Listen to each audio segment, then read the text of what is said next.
The crowd was in better mood as the cars lined up for the start of the race, hardly surprising as their favourite was at the head of the queue. And he stayed there as the cars raced for the first bend, teammate Berger riding shotgun as he kept Boutsen at bay. Behind him, De Cesaris must have surprised himself with the speed with which he managed to have a collision, ploughing out of the race as Senna raced into a comfortable lead ahead of Berger and Boutsen. The replay shows a lazy sandwich between Patrese Williams and the Dallara of De Cesaris, but it was the Italian who found himself launched into the runoff area at high speed. In fact, this was De Cesaris' fastest accident to date, so he was pleased with the record. So Senna led the way, ahead of his teammate, with Boutsen third. Prost fourth for Ferrari, ahead of teammate Mansell, Patrese fifth in the other Williams, and Alesi sixth for Tyrrell. But Sandro Nannini had his second first-lap altercation in a row. Involved in the De Cesaris incident, he was forced to pit for a new front wing. The onboard cameras gave an impressive view of Boutsen outbraking Berger to take second place. Boutsen had been impressive in practice at this challenging yet bumpy track, but Berger was clearly still uncomfortable. Then Groyard attempted to cut a corner just as he had 2 weeks earlier, but this time it was he who came off worse, bouncing off Michele Alboretto's footwork arrows and into the sand trap. Up ahead, Gerhard Berger was about to lose another place. This time the challenger was world champion Alain Prost, and he passed him with as much ease as Boutsen, beating the Austrian into the bend.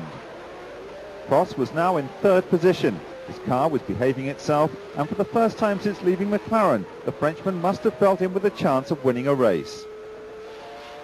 Then a dramatic demonstration of how not to make a pit stop. Boutsen getting it all wrong to the alarm of at least one of his mechanics. At least he had the presence of mind not to emulate Mansell and engage reverse gear.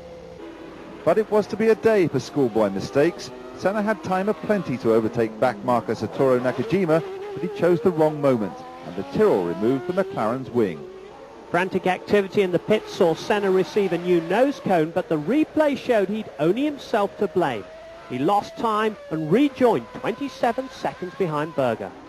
So arch-rival Alain Prost was in the lead, and it was a stroke of luck he wasn't about to waste. Behind him, Patrese had experienced the other sort of luck.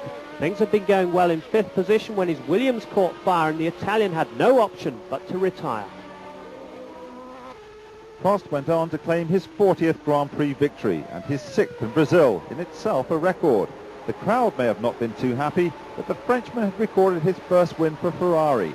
Maybe now he was starting to believe his title could be retained. He won from Berger in second and Senna in third. Teammate Nigel Mansell was fourth, with Thierry Boutsen fifth and Nelson Piquet sixth. There were emotional scenes in the Ferrari pit after the race as team manager Fiorio congratulated his new driver, who couldn't hold back the tears. Honestly, I didn't care about Ayrton today because it was a Brazilian Grand Prix. I just wanted to do well and wanted to win this race because we expected to be very competitive at the beginning of the year because we've done very good tests in the winter, and the first race was very bad for us. And I just wanted to push hard from the beginning, and I'm very, very happy. And for me, for sure, it's maybe my best win in my career. I mean, with the first with Ferrari after only 2 races, and also for the team, it's fantastic because we have a new car, new engine coming in Imola, and I think it's a good start of the season.